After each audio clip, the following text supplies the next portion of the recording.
একটা সুন্দর সকালের শুভেচ্ছা জানিয়ে শুরু করছি একটা নতুন ব্লগ। আর আমাদের সকালটা মোটামুটি এভাবেই কাটে গৌরবের অফিস যাওয়ার গোছগাছ করতে করতে। গৌরব বেরিয়ে যায়, তারপর আমরা তিনজন মানে দিদিয়া, মাম্মাম আর আমি 3 কাপ চা নিয়ে বসে পড়ি। কিন্তু আজ 2 কাপ চাই করেছি। দিদিয়া তো বেরিয়েছে, একটা কাজ আছে, বাইরেই থাকবে সারা দিনটা, দুপুরের খাবারও বাইরেই খেয়ে নেবে। আমি আর মাম্মাম একলাই থাকবো, অল্প কিছু রান্না করলেই হয়ে যাবে।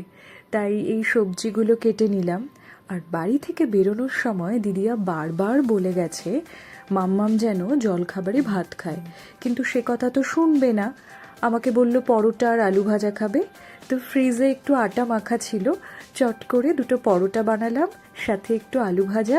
আর মাম্মাম চা ছাড়া ব্রেকফাস্ট খেতে পারে না, তো মাম্মামকে জলখাবারটা দিয়ে দিলাম। আমি সাধারণত ব্রেকফাস্টে ছাতু খেয়ে নিই।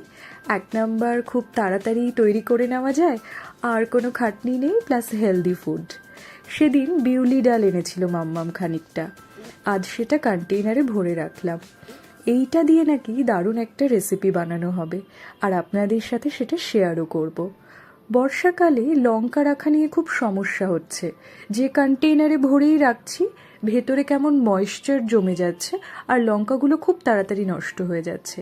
তাই কন্টেইনারের ভেতর একটা টিস্যু দিয়ে তারপর বোটাগুলো ভালো করে ছাড়িয়ে এইভাবে লঙ্কা রাখলাম। ওপরে একটা জায়গা কেটেও দিয়েছি যাতে এয়ার পাস হয়। দেখা যাক কতদিন ঠিক থাকে। বাইরে দেখুন কিরকম বৃষ্টি হচ্ছে। বর্ষাকালটা বেশ ভালো লাগে, তবে ওই বাড়িতে যতক্ষণ আছি ততক্ষণই, বাইরে গেলে আর নয়। ঠাম্মির বানানো মুচমুচে ভাজা বড়ি, সাথে ডিমের ঝোল, আর আম ছাড়া তো এখন খাওয়া দাওয়া প্রায় ইনকমপ্লিট।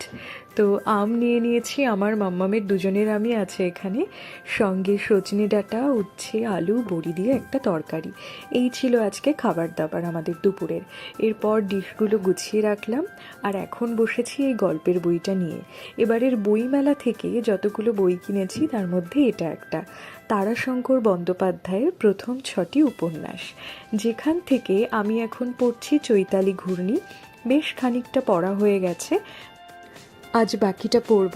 তো আপাতত ব্লগটা এখানেই শেষ করছি। দেখা হবে খুব তাড়াতাড়ি নতুন কোনো ব্লগে। আমার ব্লগগুলো ভালো লাগলে অবশ্যই আমার চ্যানেলটা সাবস্ক্রাইব করে একটু লাইক শেয়ার করে দেবেন। আজকের মতো এখানেই টাটা।